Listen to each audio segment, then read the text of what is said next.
Anda kembali bersama kami di Prime Time Talk, masih bersama dengan dua narasumber saya. Dan sebelum kita mulai perbincangan, kita terima telepon lagi. Ada Pak Ujang dari Bandung. Ya, halo. Iya, Pak Ujang. Silahkan Pak Ujang, selamat malam Pak. Ya. Kalau menurut saya itu, halo? Iya Pak Ujang, silahkan Anda memberi tanggapan atau ingin bertanya mungkin dengan narasumber yang hadir pada malam hari ini. Saya mau memberi tanggapan. Silakan Pak. Kalau menurut saya untuk tim transisi itu sebaiknya dibubarkan saja. Dan SK pembekuan itu dicabut. Kalau mau pembenahan orangnya aja, nggak perlu lembaganya yang dibekukan. Ini kan lagi proses Pak, kemudian setelah itu baru kemudian mengganti personil-personil dari asosiasi PSSI ini Pak. Enggak, kalau personil itu yang salahnya aja, bila terbukti ya langsung dipanggil, itu diproses. Kalau tidak terbukti kan ini buktinya belum ada, ini cuma ngomong-ngomong kosong aja gitu. Jadi tim transisi juga itu nggak kompeten dalam hal sepak bola gitu. Jadi lebih baik tim transisi dibubarkan, mengundurkan diri, dan pembenahan di lembaga PSSI. Bila orang-orangnya bersalah ya ditindak aja, itu aja. Pak Ujang, kenapa sih ragu dengan tim transisi Pak? Ya orangnya nggak kompeten semuanya, saya lihat orang-orangnya condong ke politik. Dan ini kebanyakan ini yang saya lihat ini Pak Menteri itu nggak suka sama ketua PSSI. Tapi jadi ini juga urusan selama pribadi dipegang ini. PSSI, emangnya Pak Ujang melihat ada prestasi yang luar biasa dari sepak bola kita Pak? Enggak, kalau prestasi itu kan nggak bisa langsung sekaligus gitu. Jadi harus ada proses. Jadi kalau mau prosesnya bagus ya proses aja, jadi pembenahan aja gitu. Nggak perlu ada pembekuan apa-apa. Baik Pak Ujang, terima kasih sudah berpartisipasi bersama kami di Prime Time Talk, akan segera ditanggapi. Mungkin ke Mas Hanif dulu ya. Mas Hanif, Anda sendiri melihat dengan sepak bola kita langsung diambil alih oleh pemerintah yang dulunya dipegang oleh asosiasi. Sebagian besar juga negara lain sebenarnya dipegang oleh sebuah asosiasi begitu. Bagaimana? Apakah ini masih bisa berjalan selayaknya sebuah olahraga yang digandrungi oleh masyarakat? Ya, sebenarnya sebelum terjadi bench ya, memang ini sempat jadi tarik ulur ya, bahwa ada dua kubu yang sangat kuat. Namun kalau kita melihat saat ini nasi sudah menjadi bubur dan sulit lagi untuk dijadikan nasi. Tapi Anda termasuk yang meragukan tim transisi kah? Jika secara konseptual apa yang terjadi saat ini, apa yang sudah mencoba disuarakan ke publik, saya pikir konseptualnya bagus. Artinya dalam hal ini memang menjadi rule yang benar. Ada sebuah konsep dalam hal komunikasi yang praktis hampir sama dengan beberapa periode sebelumnya. Namun sekali lagi, saya berharap mudah-mudahan tim transisi tidak hanya bekerja dalam konseptual dalam hal format kompetisi, namun lagi-lagi faktor komunikasi dengan klub.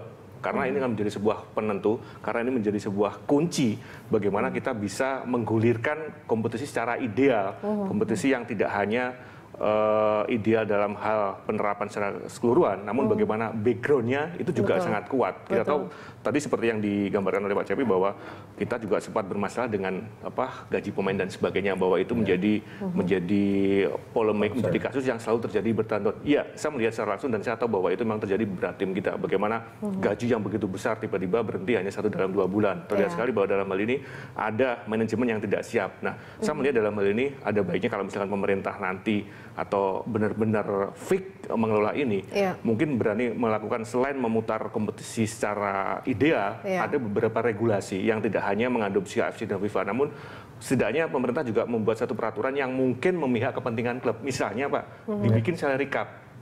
Jadi ada batasan gaji yang setidaknya bisa menyelamatkan atau bisa membantu tim dalam memperhitungkan keuangannya sampai dengan akhir musim. Ini kan berbeda dengan apa yang terjadi beberapa tahun terakhir.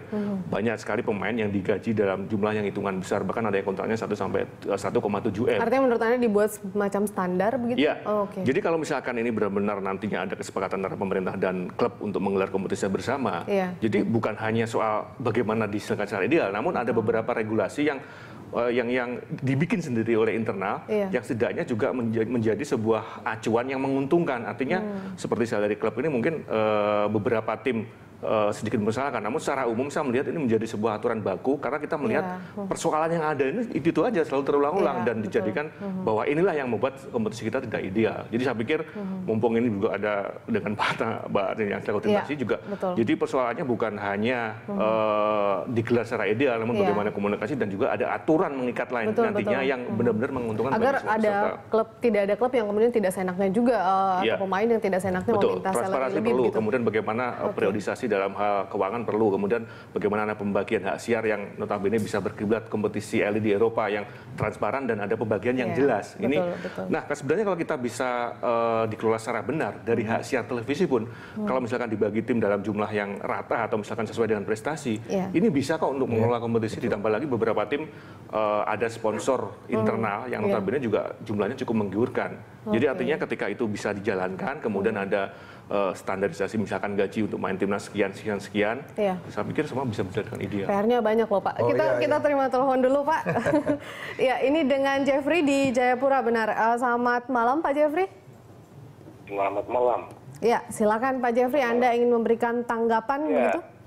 Ya, jadi tentang rencana Kementerian Olahraga untuk melaksanakan pertandingan dalam rangka Piala Kemerdekaan dan lain-lain itu silakan saja, tapi yang jelas kualitasnya kurang bagus karena itu level divisi. Itu yang pertama. Kurang bagus karena nanti penontonnya juga tidak tertarik. Yang kedua adalah kalau mau membenahi dari dulu, itu seperti tadi disampaikan oleh Pak siapa itu, bahwa orangnya itu yang diganti. Bukan lembaga ini dibekukan. Akibat dari itu muncul poin ketiga bahwa Menteri dan Kementerian Olahraga dan BOPI harus bertanggung jawab secara moral terhadap Persipura. Membekukan itu menyakiti hati orang Papua. Persiapannya sudah matang, tapi tiba-tiba dibekukan. Itu pun juga terjadi akibat pengurusan dari BOPI untuk imigrasi. Jadi jangan asal bicara enak begitu, bertanggung jawab kepada Persipura itu bagaimana? Enak sekali. Ya, baik. Terima kasih Pak sudah bergabung bersama kami di Prime Time Talk.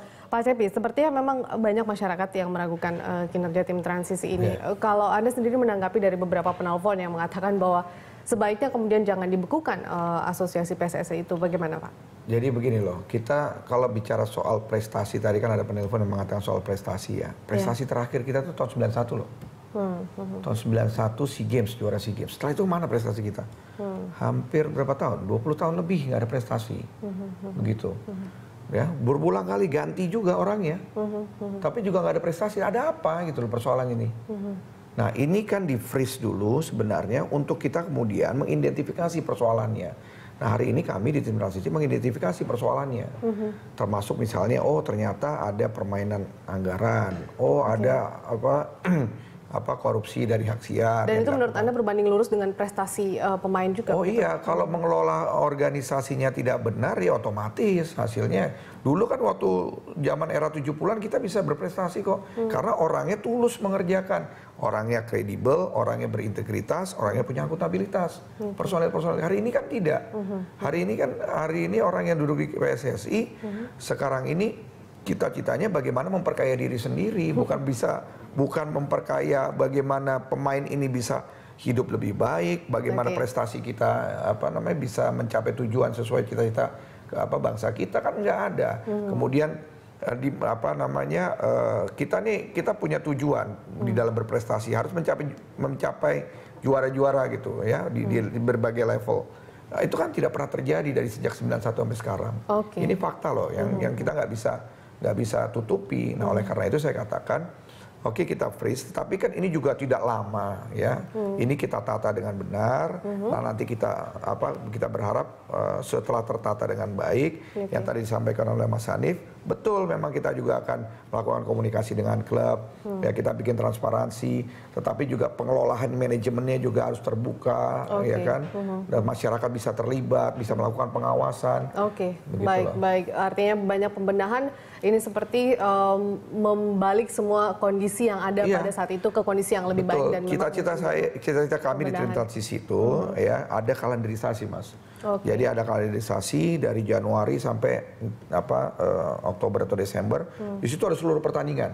Baik usia dini, usia 16, usia 14, 16, 18 sampai 23 dan seterusnya. Baik. Boleh saya tambahkan? Mas Hanif, kita lanjutkan di segmen berikutnya. Kita masih ada banyak waktu. Kita akan lanjutkan di segmen berikutnya. Pemirsa tetaplah bersama kami di Prime Time Talk.